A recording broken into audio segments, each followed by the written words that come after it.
empezamos nuestra segunda charla de Animal Talks, hoy con una invitada sensacional. Ella es la doctora Adriana Perea Lugo. Nos está hablando desde Zacatecas, en México. Adriana, bienvenida. Es un honor para nosotros tenerte aquí. Y nada, pues esperamos que tú también lo disfrutes tanto como nosotros y pues con las personas que nos están acompañando, nos están viendo hoy y nos verán también en el futuro, porque todo lo que se hace en internet como que queda ahí para siempre, ¿no? Entonces, bienvenida a Colombia virtualmente y nuevamente porque estuviste aquí hace poco. Y nada, pues un abrazo y gracias por aceptar la invitación. No, hombre, al contrario, Andrés, muchísimas gracias a ustedes, a todo el equipo de Bioetos por la invitación y súper contenta de ahora, mientras estamos en casa, pues tener la oportunidad de platicar de un tema que a todos los que nos han hecho el favor de invitar, pues nos apasiona. Me encanta tenerte acá. Y tú eres entonces médico veterinario, médica veterinaria. Sí, así es.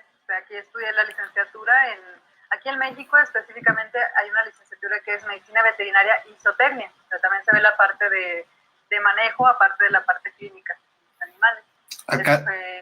Acá también está esa modalidad, me corrigen los veterinarios, pero es medicina veterinaria y zootecnia y a veces solo medicina veterinaria. Y luego te fuiste a hacer la maestría a Texas, ¿no? Pues muy enriquecedora, muy dura, porque es la primera vez que sales de casa y enfrentarte a una cultura diferente, un idioma diferente, pero yo creo que eso te hace también, bueno, crecer en muchos aspectos y sobre todo también valorar lo tuyo, ¿no? Valorar lo de tu país, tu gente, todo lo demás. Fue una experiencia muy buena en la parte académica, que son unos tesos, son durísimos sí. en la ciencia, es impresionante. Y fíjate que ahí lo que fui a estudiar fue cardiología. ¿Ah, sí? En perros y gatos. Sí, sí. Ya el camino a lo de bienestar vino más adelante, pero... O sea, tú arreglas corazones, básicamente. También rompo algunos, pero sí. Fue sobre todo parte de investigación. Has tocado el de nosotros verdaderamente ya, por lo menos. Y luego haces tu doctorado en Barcelona, ¿no? Sí, apenas hace prácticamente un año que regresé a Zacatecas. Estuve ya a los 4 años. Y ahí sí ya fue enfocado a bienestar animal. Me costó mucho decidirme en qué hacer el doctorado, porque tú ya sabes que entre más estudias algo, menos sabes de todo lo demás. Tal cual. Te puedes enfocar en una mini proteína y te olvidas a lo mejor del animal entero.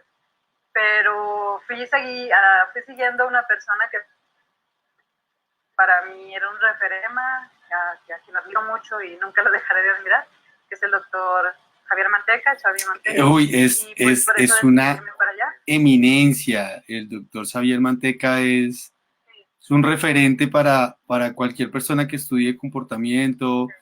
El libro, bueno, tiene varios libros, pero el libro de etología clínica es la Biblia. Sí, pues sí, y aparte como persona, es muy buena persona y muy generoso en lo que sabe. Entonces, por eso me fui allá y lo vi aquí en México y dije, yo quiero estudiar eso, porque ver la pasión con la que él habla, la profundidad de su conocimiento, todo el mundo, ¿no? Todo el mundo que nos gusta esto, pues, queremos ser algo así. Es impresionante. Un abrazo para Xavier si nos está viendo por ahí.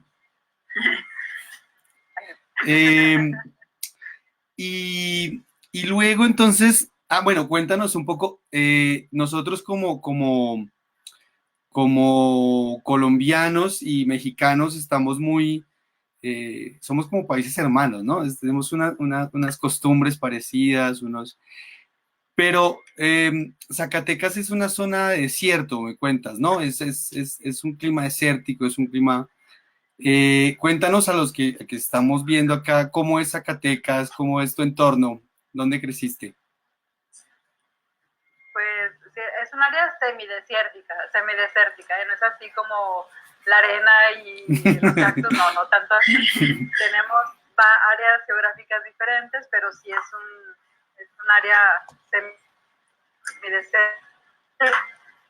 Les comentaba que ahora que fui a Colombia y que fui a Boyacá, no, es que yo estaba viendo toda la diferencia que hay en el ecosistema, ¿no?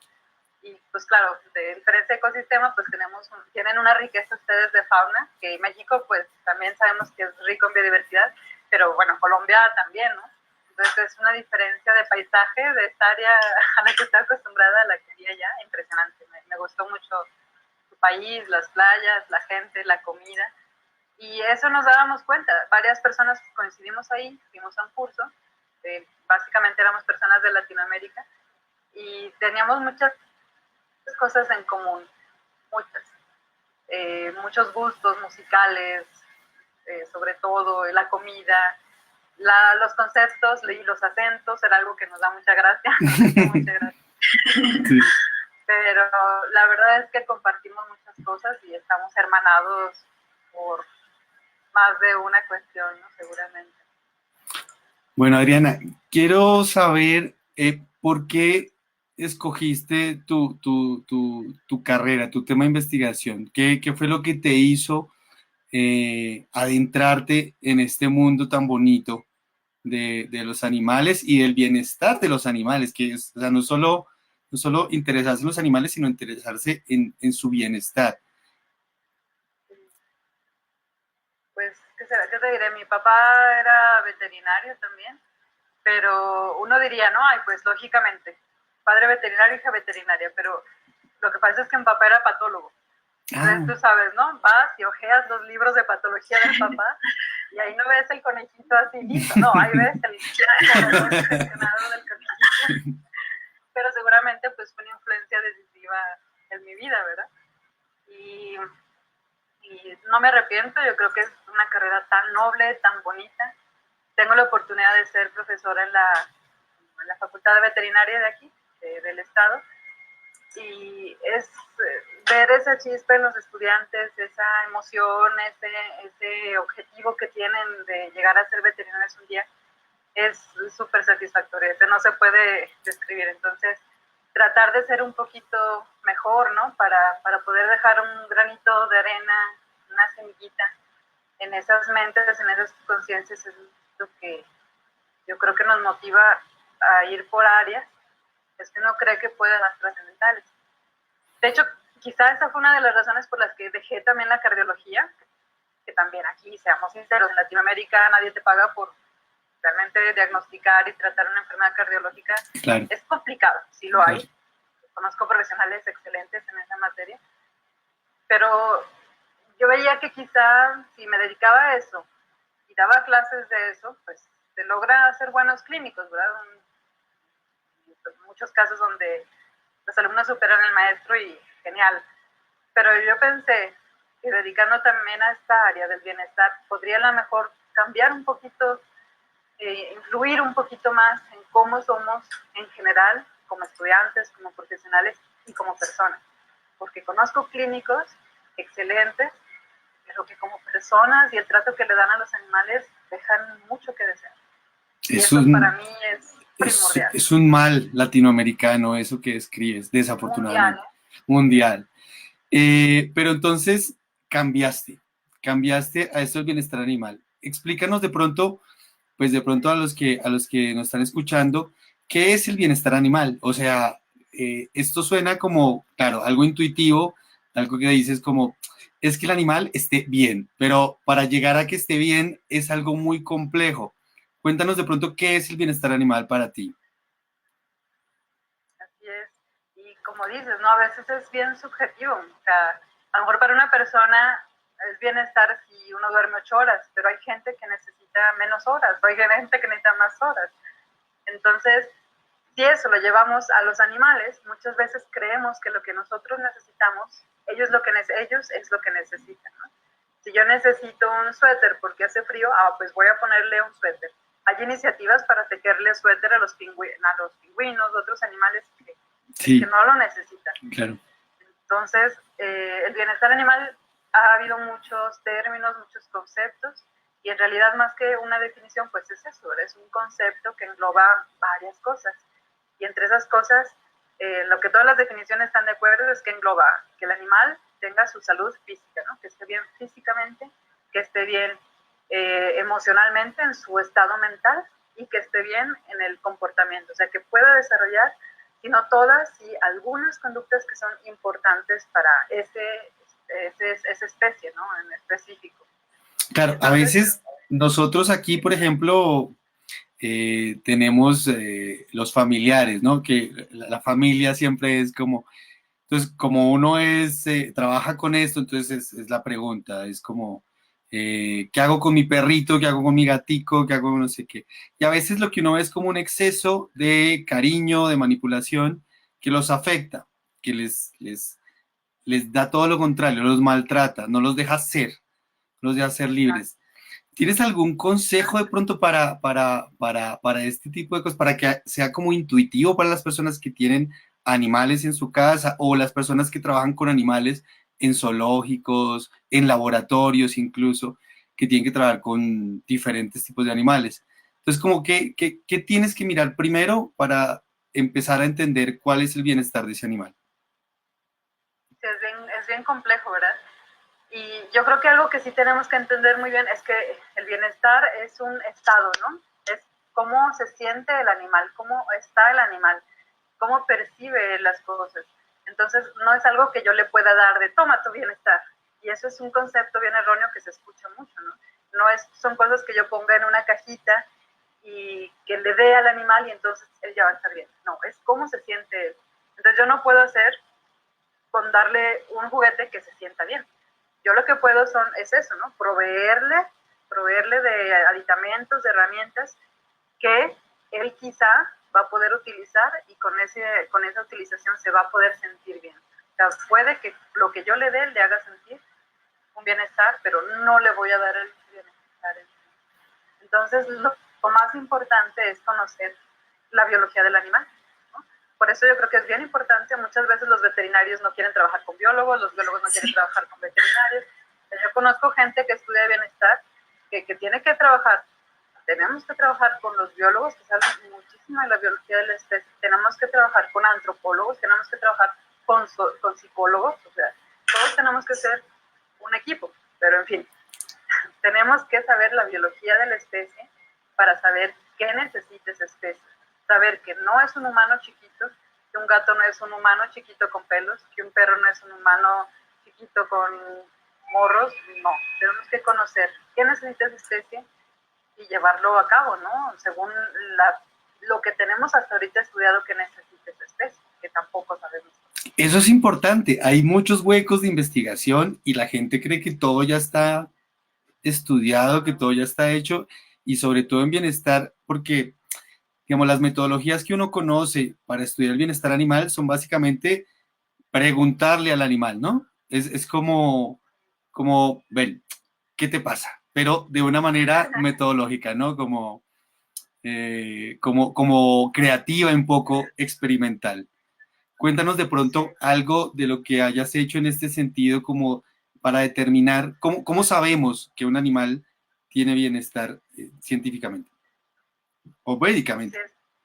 claro, porque a lo mejor es eso, ¿no? El bienestar es una ciencia en la que muchas personas nos creemos expertos porque, pues está bien el animal, ay, mira, está sonriendo, Sí. ¿no? Hay animales que la gente jura y perjura que sonríen y bueno, pues, sí, que es la diferencia que es a lo mejor el bienestar animal, que es una ciencia, con como la protección de animales, ¿no? O el amor a los animales, que todo eso está muy bien y todos vamos trabajando en pro de lo mismo.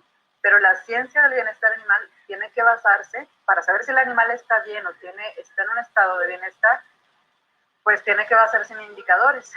La ciencia, la ciencia, todas las de la ciencia tiene que tener cosas mesurables, ¿no? Medibles, que nos indiquen. Y claro, medir el comportamiento pues no es tan sencillo. Una cosa es lo que ves en el animal, que puedes ver cómo se comporta, pero lo que está aquí adentro, el estado emocional, positivo o negativo, es mucho más complejo de medir. Pero sí hay indicadores para estudiar que puedan describirnos más o menos o que puedan ser una herramienta para ilustrarnos sobre cómo está ese animal en su estado interno.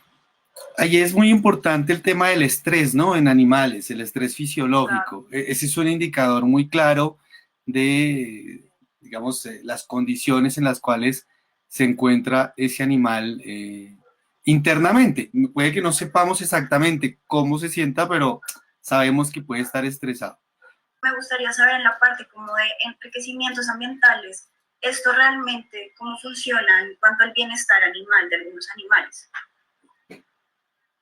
Es un tema bien importante, ¿no? Y en los zoológicos lo manejan muy bien, en los zoológicos modernos, obviamente, Sí. y en la gente que se está preparando para ello. El enriquecimiento ambiental es que eso sirve para todos los animales, ¿no? Pensemos en nosotros, ahora en esta cuarentena, ¿no?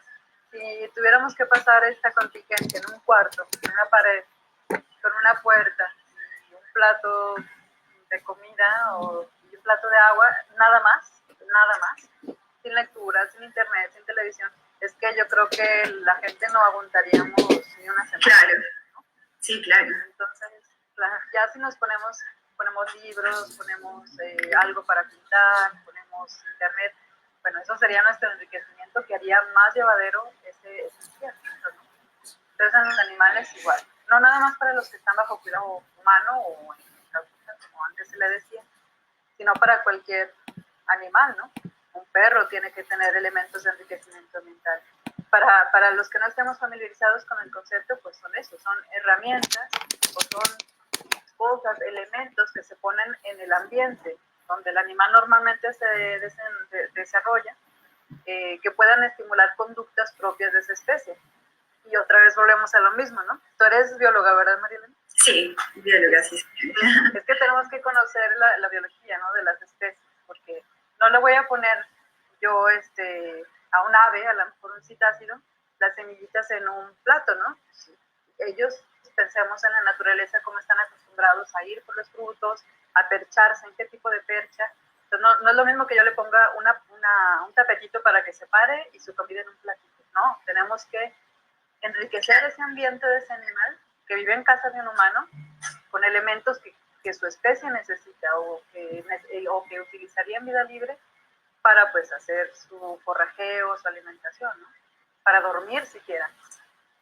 Sí, yo he visto mucho esto en muchas colecciones zoológicas donde animales nocturnos no tienen un sitio para cubrirse, sino que están a plena luz del día con el sol encima, ¿sabes? Por un tema sencillamente de conocer algo someramente de la biología de la especie.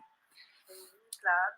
Y lo otro que he visto mucho también, que hay un tema muy fuerte ahora, es el tema de los animales de producción, el tema de las vacas, de los cerdos, y pues no hay mucha luz en ese aspecto en Latinoamérica. En otros países se han hecho algunos avances, pero aquí yo no veo mucho avance en el tema transporte, el tema legislación, el tema, porque pues no lo reconocemos como tal, sino que básicamente son cosas. Te iba a preguntar acerca de eso. ¿Tú cómo lo ves? ¿Cómo ves ese tema bienestar animal en animales de producción? Sí. Bueno, yo creo que tocamos uno de los puntos álgidos, si no el primero, porque a lo mejor el primero sería utilización de animales para experimentación, pero sí el segundo, ¿no? Para consumo humano y todo aquello. Entonces es un tema muy debatido donde toda postura se respeta y ahora me ha costado un poquito en este año ponerme al tanto de todo lo que se ha hecho, a lo mejor en este tiempo que yo estaba enfocada en la tesis, o bueno, concentrada en ella, y ponerme un poco al tanto de lo que se ha hecho en México o alrededor, ¿verdad? En relación a bienestar animal en animales de granja. Antes de irme al doctorado, yo tenía contacto con personas de la UNAM, que es la Universidad Nacional Autónoma de México, mejor conocida, ¿verdad?, por la UNAM, y ellos ya tenían mucho avance, que hay muchos investigadores en México que se están dedicando a eso, sobre todo a animales de granja y sobre todo a cerdos, a aves. Ya en el doctorado, pues ahí tiene el equipo del doctor Manteca, tiene especialistas en aves, en cerdos, en bovinos, y bueno, ahí en la Unión Europea, gracias a la legislación que la Unión Europea en total se está les está sugiriendo, ¿no?, ciertos cambios en la producción, transporte y demás, matadero. Entonces, están teniendo que llevar a cabo muchos de esos cambios. Ahora, en México y Latinoamérica he visto que la ciencia ha aumentado, más bien ha avanzado a pasos gigantes en estos años. Chile, Brasil, ahora, bueno, Colombia también tiene muy buenos investigadores y etólogos que yo conocí en Barcelona que regresaron a su país, a Colombia. Entonces yo creo que vamos avanzando, a paso lento quizá más, pero con el ejemplo de otros países. Y eso también es grave. Que Claro. Estamos muy enfocados en Reino Unido y Europa, pero tenemos que también ir a nuestras condiciones sociales, culturales, económicas, que no son muy similares, ¿verdad?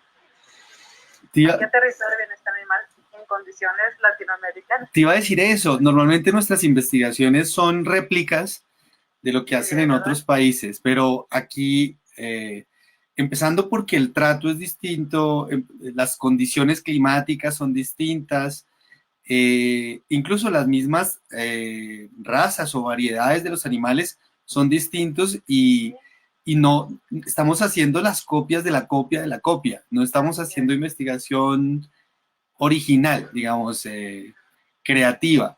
Y eso es algo, a mucha gente le da como miedo eso, como no, ¿para qué me voy a meter con bienestar animal si no sé qué, si ya todo está dicho, todo está hecho? Y no, falta mucho.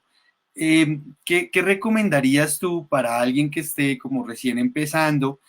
Digas como, no, yo soy veterinario, pero yo soy clínico, pero tengo esta vocación, no sé qué hacer, ¿qué hago ahí? Es bien importante, ¿verdad? Porque nos falta, yo creo que mucho, y me incluyo ahí, ¿no? A lo mejor nos gusta el tema, leemos sobre el tema, está muy bien para una clase, pero ¿en qué estamos cambiando nuestro entorno?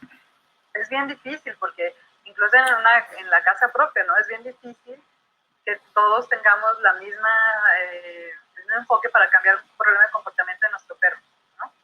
Entonces imaginémonos eso a nivel general. Yo creo que lo que tenemos que tener muy en claro, si vamos a iniciar, es que todo lo que hagamos lo tenemos que llevar a práctica. Una de las pioneras del bienestar animal aquí en México, que es la doctora Aline Schunemann de Aluja, ella se la pasaba mucho con los campesinos, con los granjeros, con los productores, y me tocó oírla en algunas charlas que decir, sí, muy bien, es una persona ya mayor, ya muy bien, muy bonito, muy interesante, pero ¿y al productor qué? O sea, es que se nos olvida eso, ¿no? Que el diseño de instalaciones súper novedosas, sí, pero llevas a algún productor de Colombia, de la región, en la montaña, ¿no? Aquí a alguien, un granjero campesino en el semidesierto. Sí. Tenemos que aterrizar mucha de esa teoría de bienestar animal, aplicarla. Y me da mucho gusto decirte que poquito a poquito, ahorita hace un fin de semana, contacté con un alumno que está haciendo una estancia en una explotación de porcinos, por ejemplo, donde manejan miles de animales. Y me dijo que yo quiero hacer una tesis de bienestar animal. No, genial. Sí, entonces eso para mí es la esperanza de que va a haber un futuro. Pero eso que tocas es muy bueno porque he conocido tal vez trabajos donde muestran que hay una verdadera relación entre la productividad y el bienestar de los animales, donde si los tienes bien cuidados, si los tienes bien mantenidos, es primero mucho más probable que te rindan más, ¿no? Que te produzcan más. Luego las cosas van a ser de mejor calidad, sus productos, sus derivados van a ser de mejor calidad. Y tercero, pues es ético en lo que haces, ¿no? Te da un beneficio. Entonces hay estas fincas con certificaciones, con cosas que te pueden dar un valor agregado ahí en eso. ¿Crees que se puede hacer en Latinoamérica? ¿Es posible hacer este tipo de cosas? ¿O definitivamente es muy costoso y es un lujo que solo se pueden dar países con un poder adquisitivo mayor? Es verdad. ¿En Colombia existe la certificación? ¿La qué, perdón? La certificación de granjas existe. Hay algunas, pero se certifican más a nivel bonos de carbono o corredores biológicos o incluso con algunas especies. Tenemos algunos amigos que trabajan con ese tema de ayuda a una especie en particular, ranas venenosas, jaguares, monos, y hay algunas fincas que se certifican en ese sentido, pero tú vas al campo y ves que hay 200 reses con un árbol pequeñito en la mitad de un clima 40 grados donde no tienen sombra, o sea, literalmente no tienen sombra. Están 200 vacas debajo de un árbol porque no hay, no hay dónde más hacerse, ¿sabes? Y eso es algo Bueno, ya sencillo. tienen árboles, por lo menos. Sí, bueno, esa es la ventaja. Sí, es un árbol grande, por lo bonito, pero es uno, ¿sabes? Y eso es complicado. Yo me imagino que por el afán de venta, eh, pues el ganado tiene eso, ¿no? Crece rápido, se vende y ya está, no hay mayor cosa. Y lo otro, se han hecho también algunos avances en el tema de transporte con alguna reglamentación que permite como eh, modernizar por lo menos los vehículos en los que se lleva, pero no es como que tengan un espacio individual o algo. Hay muchos animales que mueren a partir de la pisada de los otros o se muerden, en el caso de los cerdos, y se agreden por el confinamiento. Sí, sí, pues que yo, bueno, de lo que haya investigado, desde que regresé acá en Brasil, hay una instancia que está certificando a granjas, pero pues sí, solamente aparte de Brasil conozco pues en España, ¿verdad? Hay una instancia, una institución que se encarga de certificar a los certificadores, pues. Uh-huh. Pero como tú dices, ¿no? En una especie específica, certificado, o sea, tú tienes ya el aval de que está certificado para certificar empresas de aves o de cerdos. Exacto. Eso digamos, Eso, es... es importante, ¿no? Es un avance porque la verdad es que el movimiento ha sido todo por la ciudadanía. Si la ciudadanía se empieza a preocupar por estos temas, las empresas y las empresas grandes, que por algo hay que empezar, o las empresas con el interés económico, ¿no? Pues Claro. son las que están recurriendo a estas certificaciones para poder mostrar a lo mejor en una etiqueta nuestras vacas o la leche de nuestras vacas está producida bajo estándares de bienestar animal. Aquí está el sellito, ¿no? Entonces, es algo que la ciudadanía, o sea, es un mercado, ¿no? Es Claro. un mercado especial, que de ahí a lo mejor se va a empezar a derivar para otros lugares, ¿no? Para empresas más pequeñas o pequeños productores. Eso también compete mucho al país, ¿no? Porque también todo lo que se hace de bienestar, como tú dices, repercute en la producción y algo muy importante, repercute directamente en la salud pública. Todas las buenas prácticas Claro, de manejo y de bienestar influyen directamente en la calidad, tanto organoléptica, pero también en la calidad microbiológica de muchos de los alimentos que consumimos. Entonces, es la salud pública y por ende instancias que en nuestros países se dedican a salud pública tienen que participar en ello. En México hay un estándar, bueno, hay un documento, digamos, de buenas prácticas pecuarias para cada una de las especies y ahora las empresas están certificando en eso de buenas prácticas pecuarias, ¿no? Que nace a raíz del gobierno. Pero esto va a ir más adelante y empresas, ojalá más pequeñas. Bueno, te voy a meter en dos aprietos. Antes de que pasemos una pequeña presentación que tenemos de algunos de tus trabajos, pero te quiero comprometer con dos cositas primero. Uno, bienestar animal en animales de experimentación, me parece un tema delicado, ¿no? Y el segundo es, ¿desde dónde podemos nosotros considerar que el animal puede o no tener bienestar? Es decir, una mosca es susceptible de tener, claro, ahí te meto en un problemón, pero me gustaría como por lo menos escuchar tu opinión, hasta un primate cercano a nosotros. Es dónde va el bienestar animal. O somos muy, digamos, sesgados a las mismas 10, 15 especies con las que convivimos, ¿no? Que básicamente cuando hay personas que, que promueven el animalismo, están pensando básicamente en 15 especies animales.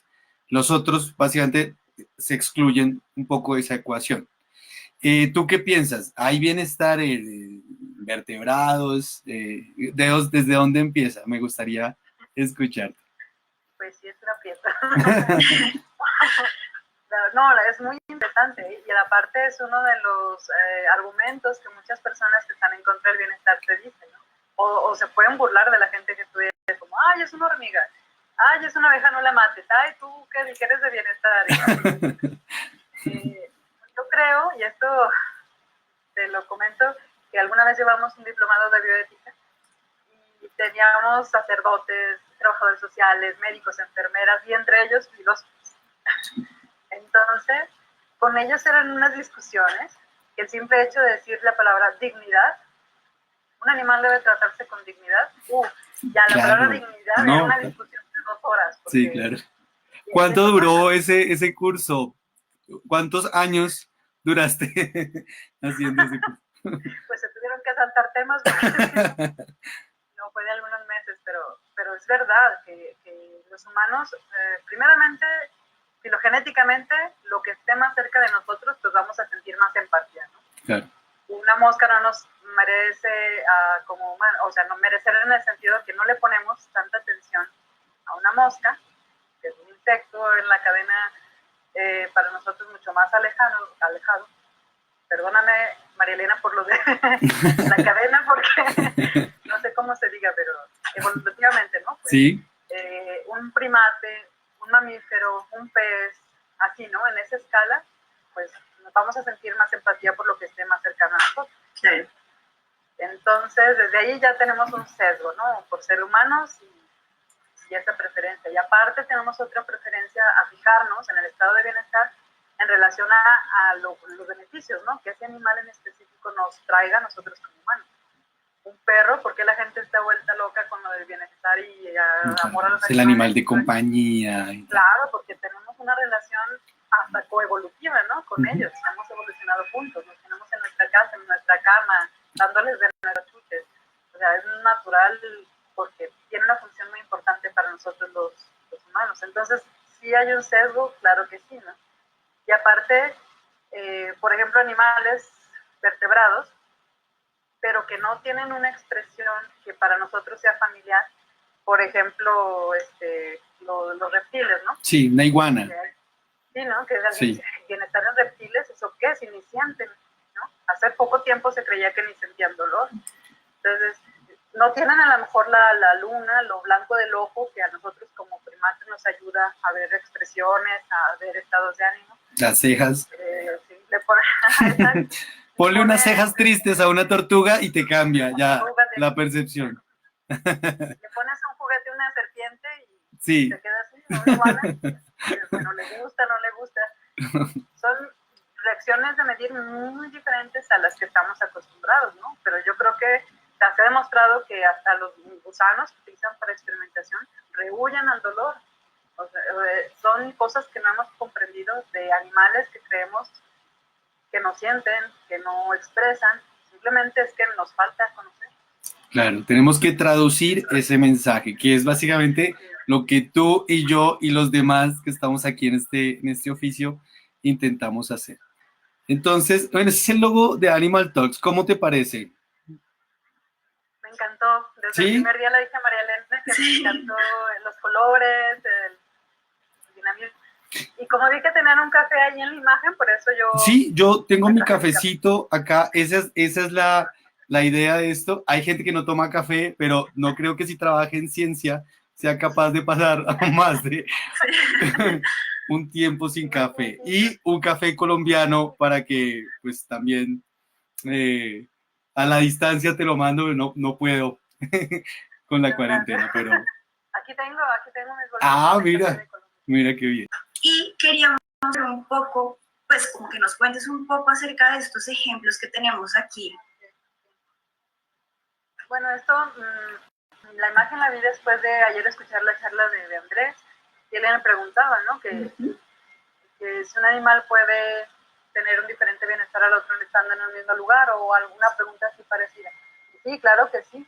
Y es que es como nosotros los individuos, ¿no? Aunque tengamos, por ejemplo, el mismo material genético que nuestro hermano, ayer mencionaban los estudios en gemelos, nuestra percepción del mundo es totalmente diferente, porque tenemos que tener en cuenta que incluso lo que vive una madre, un mamífero, es donde está estudiado, donde yo conozco, las experiencias que vive esa madre durante la preñez, o incluso antes, y yo decido fumar y años después de embarazarme, el hecho de los químicos que haya tenido ese cigarro o cosas que me hayan pasado antes de quedar embarazada o durante el embarazo, pues van a tener repercusiones en el comportamiento de individuos en su vida adulta. Entonces eso es bien importante porque uno dice, ay, ¿por qué? Son de la misma raza, de la misma edad, hermanitos de camada.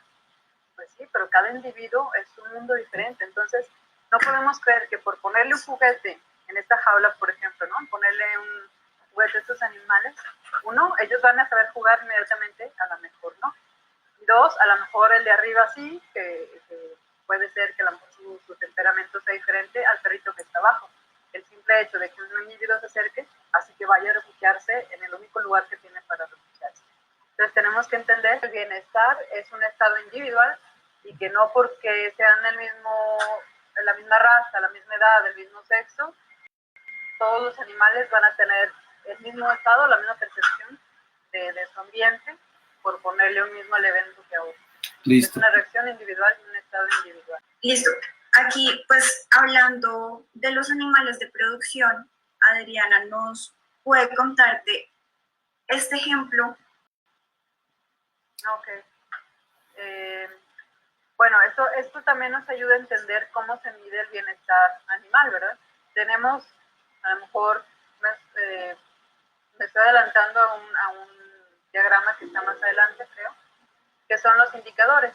Podemos entrar a una granja, a un zoológico, a un lugar donde se tengan perros, y podemos fijarnos solo en el animal, en ver cómo está su pelito, en ver si está limpio, en ver su estado de salud, y en base a eso inferir el bienestar. Se podría, pero no es lo adecuado, ¿no?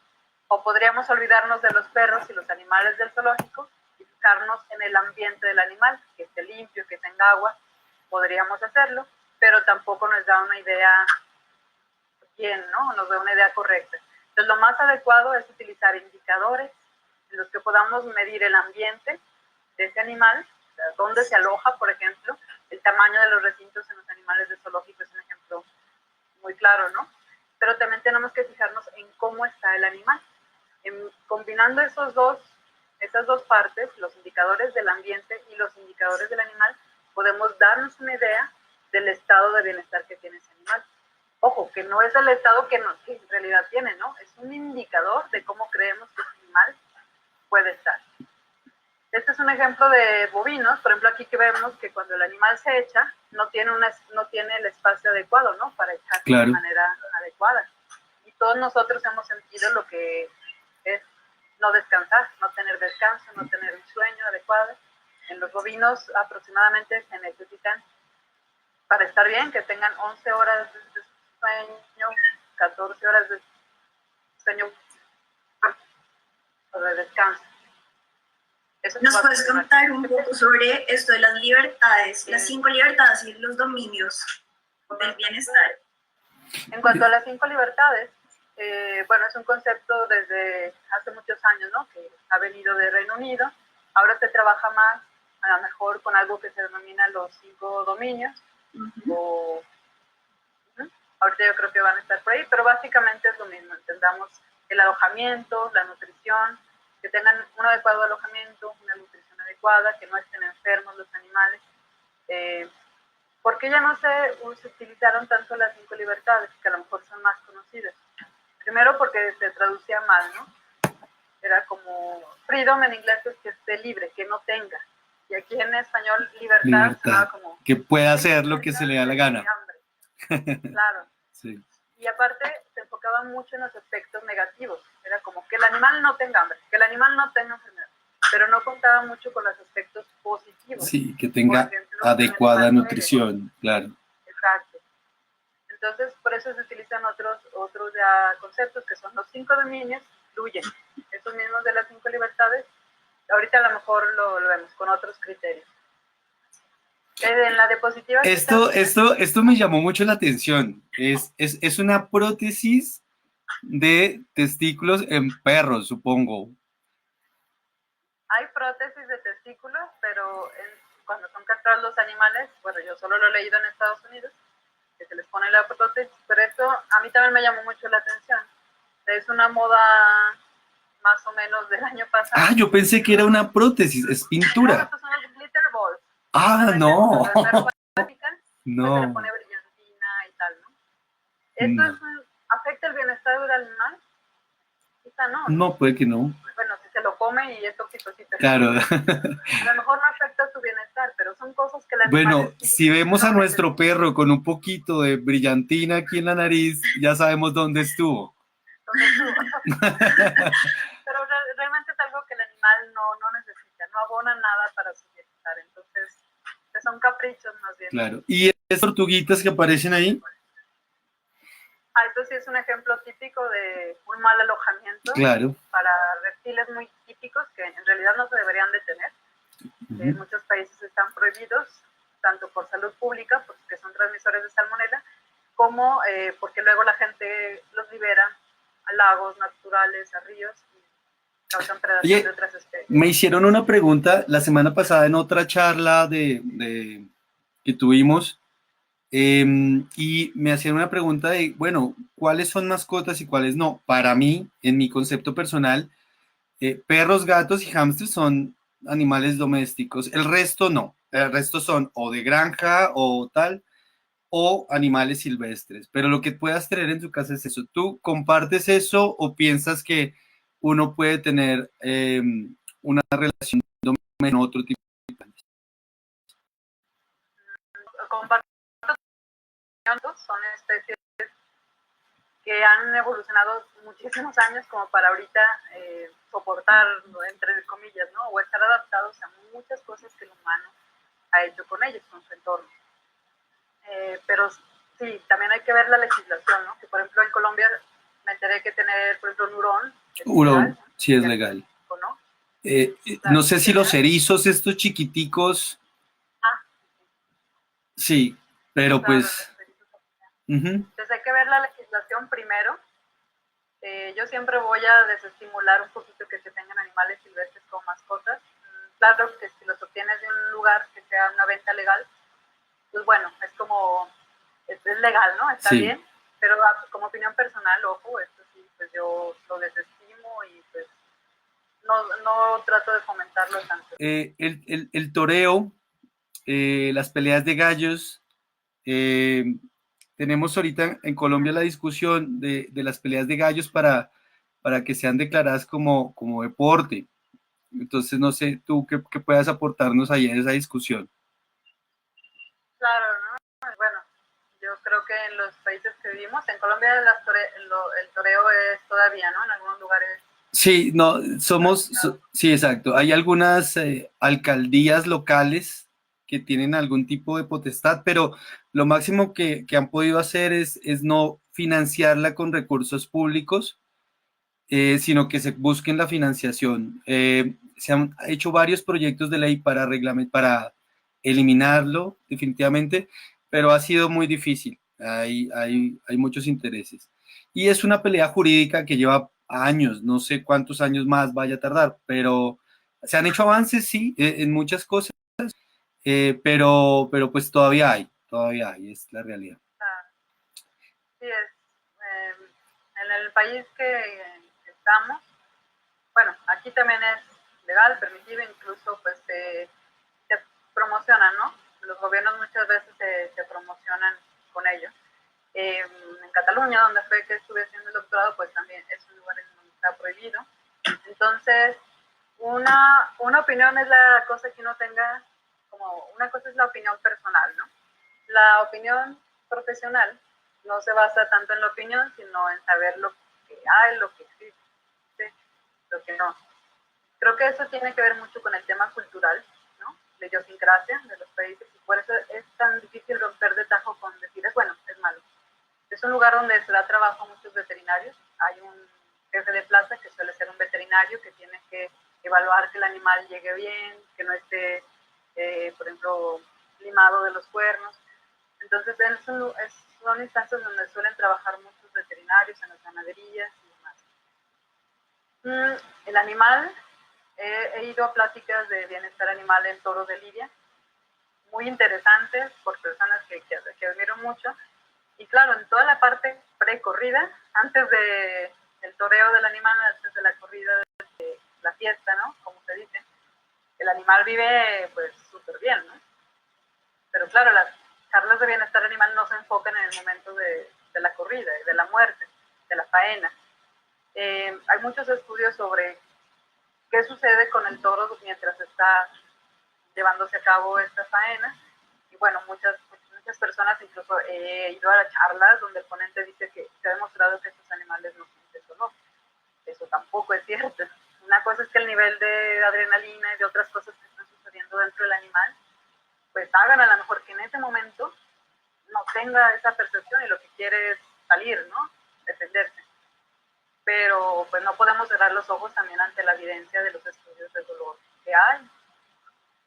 También es cierto que en otras prácticas como la cacería, por ejemplo, pues a muchos nos parece abominable, por ejemplo, yo nunca lo haría. Pero también estudiando, tú sabes que las consecuencias de las condiciones en las que un animal esté en un rastro,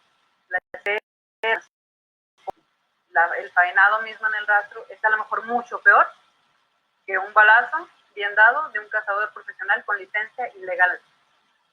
Aquí sobre todo quería enfocarme en que tenemos que hacer estudios, cuando se hacen estudios de comportamiento tienen que ser bien registrados, ¿no? Tenemos que llevar registros importantes de todo lo que observemos, bien detallados. Siempre va a haber sesgo, muchas veces, cuando hacemos algo como humanos, ¿no? Va a haber sesgo inevitablemente, pero por eso es bien importante tener registros de todo. El tener un animal con dolor antes era aceptado, ¿no? Era como, no le des analgésico porque entonces no vamos a ver qué tanto le duele. Claro.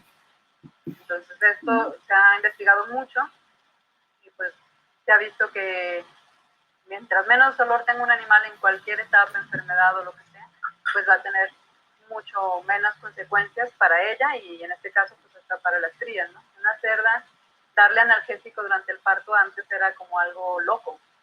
Incluso lo he comentado con algunos profesionales, dicen que eso no existe. Pero hay grupos de investigadores que se dedican a ver esto y se ve cómo la cerda, aparte de estar mejor y llevar mejor el parto, yo no he tenido hijos, pero sé que es doloroso, pues tiene repercusiones sobre el bienestar de este animal y sobre la sobrevivencia incluso de los lechones. Eso es fundamental lo que dices. Siempre hay un concepto de eso no es así, eso no es tal cosa, eso no duele, eso no. Y lentamente todo se ha venido demostrando erróneo. O sea, siempre hay algo. Sobre todo nosotros en biología siempre hay una excepción, por lo menos, a cualquiera regla que se aplique así.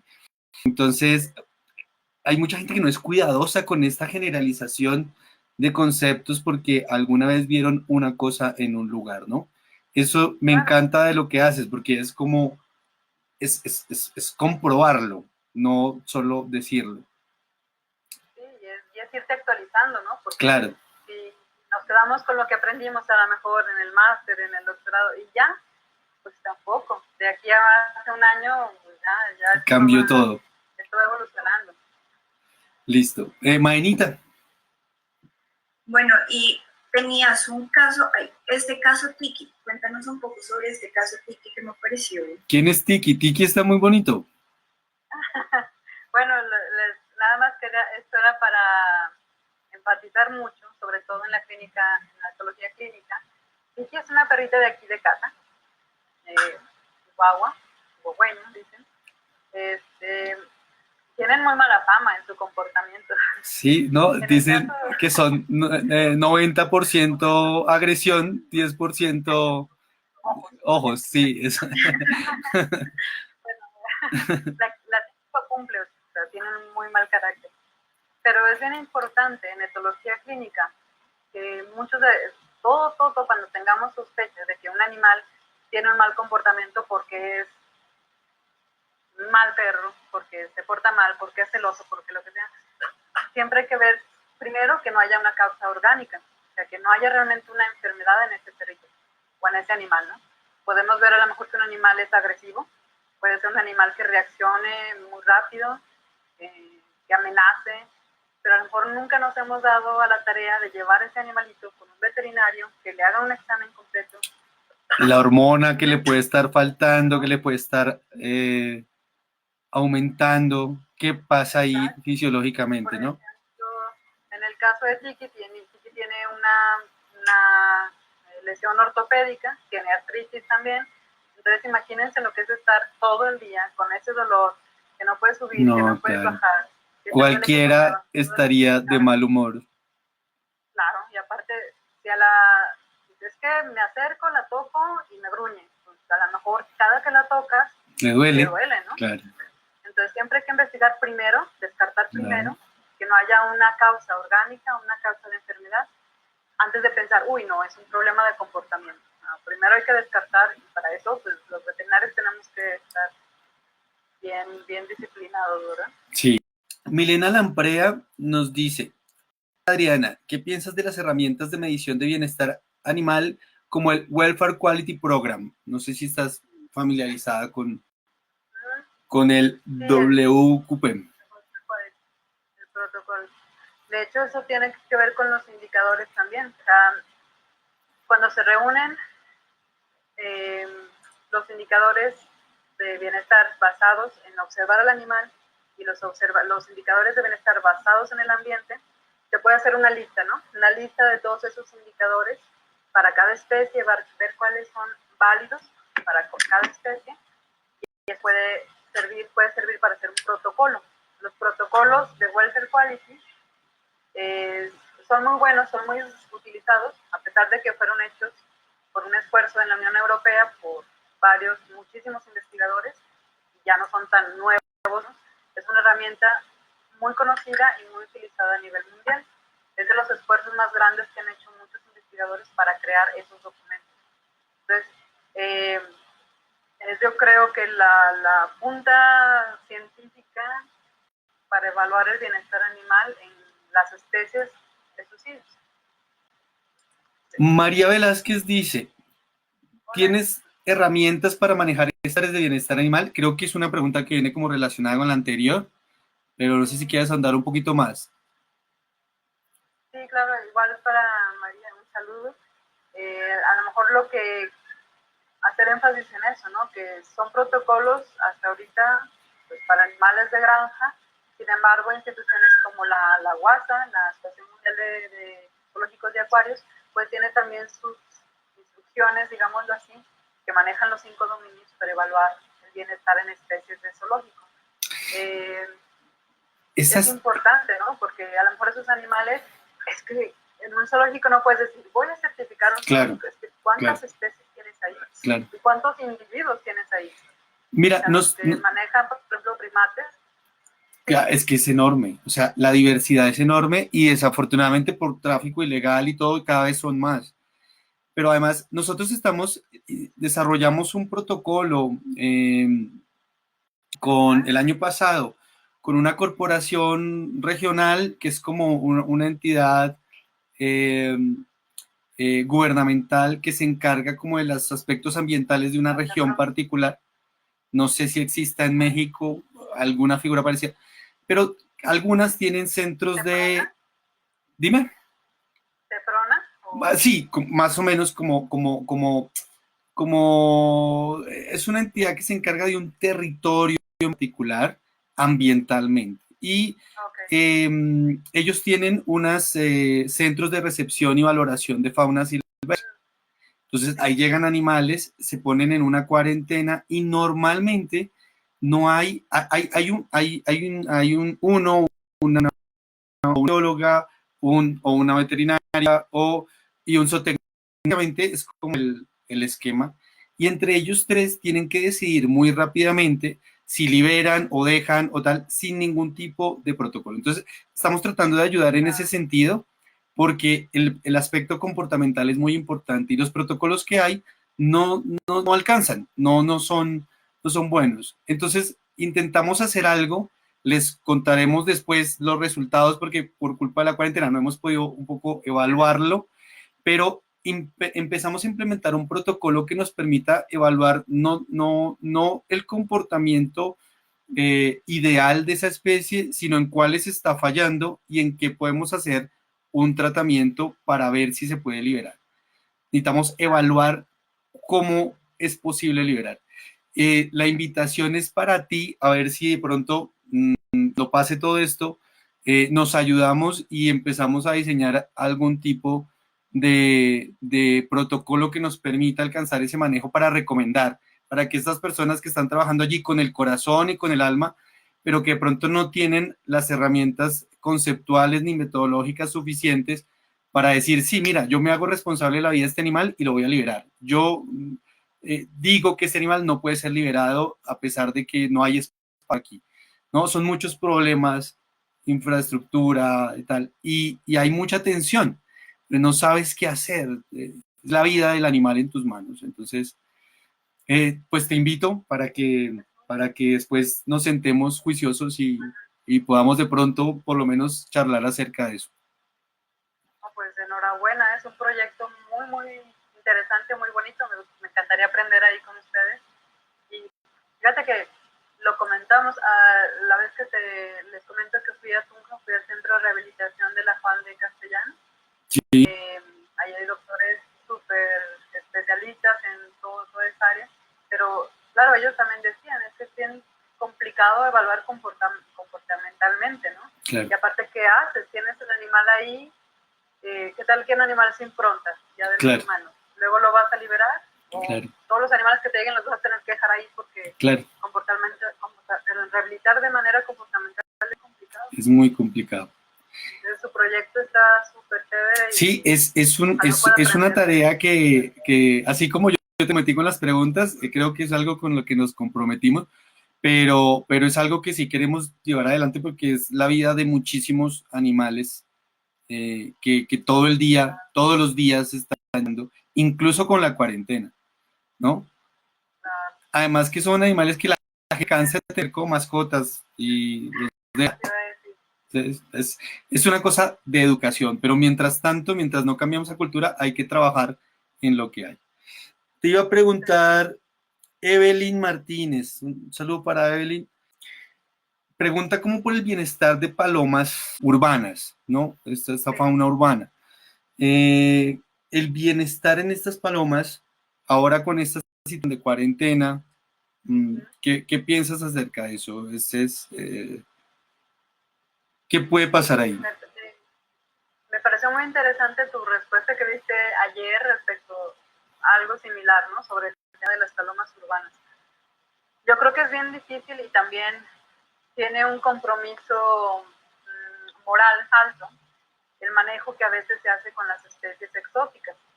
Las especies exóticas son aquellas especies que no son naturales de nuestro entorno, ¿no? Que llegan y que pueden alterar por su presencia, por la competición de recursos como comida, como lugares donde hacer sonido, con las especies locales.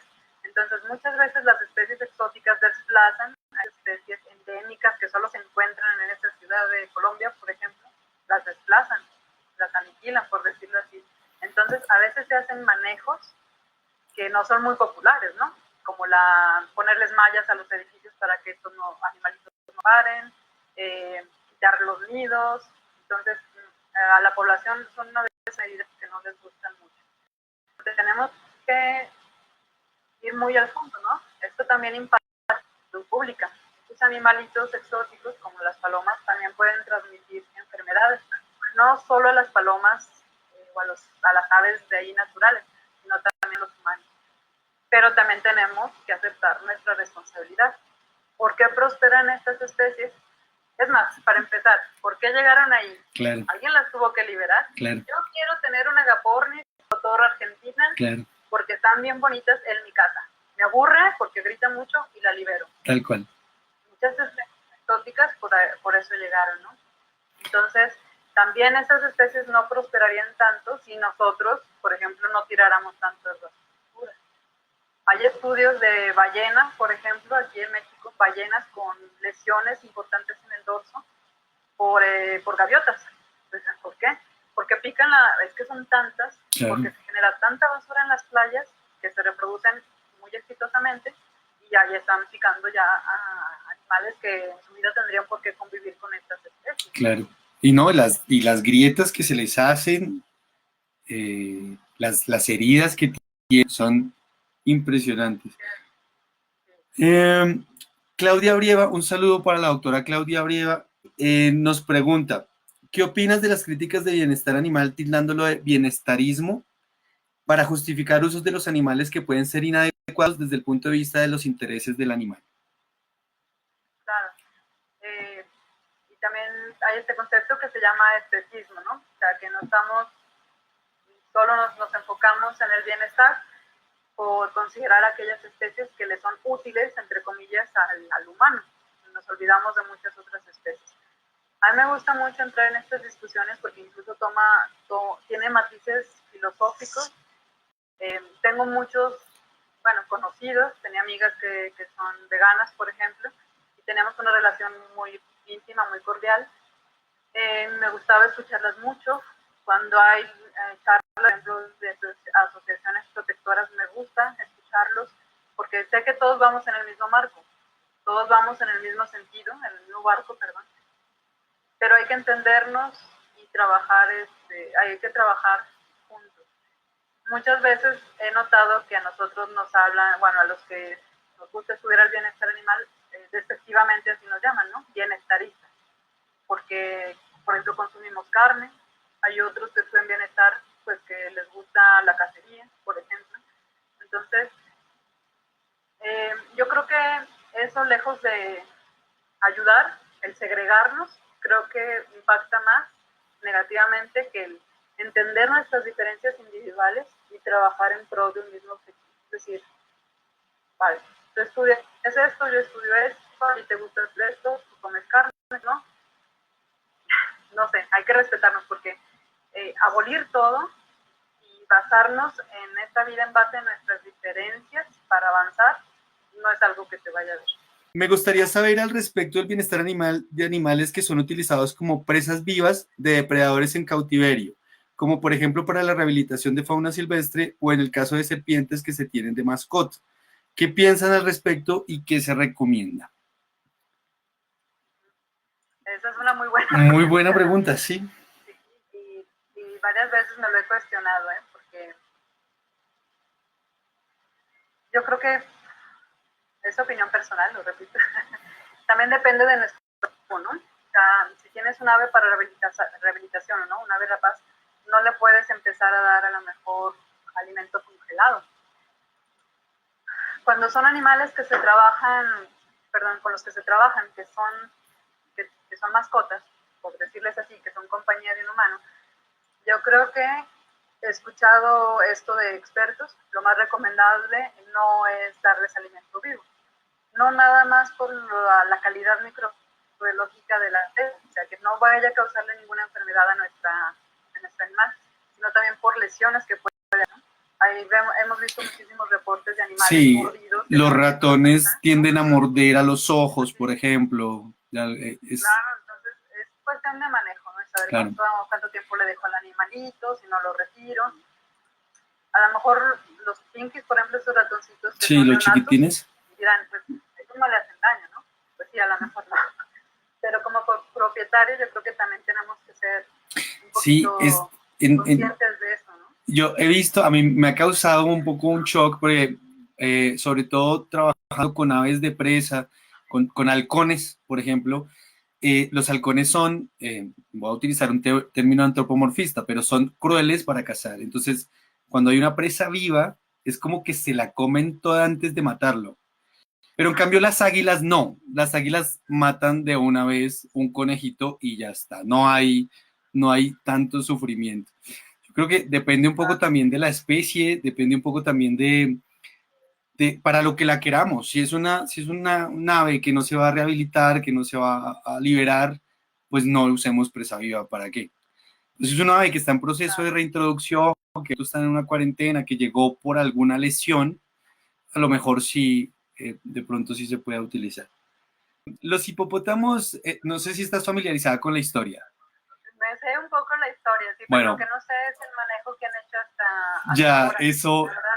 Eso yo también tengo muchas preguntas al respecto. Pero básicamente, para los que nos están viendo y tal vez no estén familiarizados con la historia, en la época de Pablo Escobar, esto no sale en Narcos ni en ningún otro lado, pero en la época de Pablo Escobar, las excentricidades que tenía él, una de ellas fue tener un zoológico en una finca, en una hacienda, Hacienda Nápoles. Esa hacienda, cuando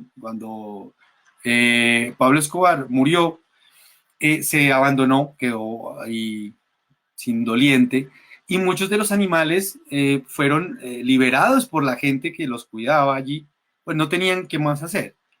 Entre ellos, unos hipopótamos. Yo no estoy seguro si fueron 2 o 4 o algo así. Ahora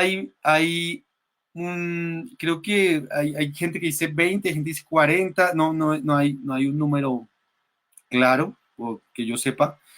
Y se fueron al río Magdalena, que es uno de los ríos más importantes de Colombia y de Sudamérica, uno de los más largos, y están allí, en medio del Magdalena. Entonces, hay varios problemas ahí. Primero, son hipopótamos africanos que no son nativos de Colombia. Entonces, una especie introducida genera unos impactos desconocidos en un área de donde no son.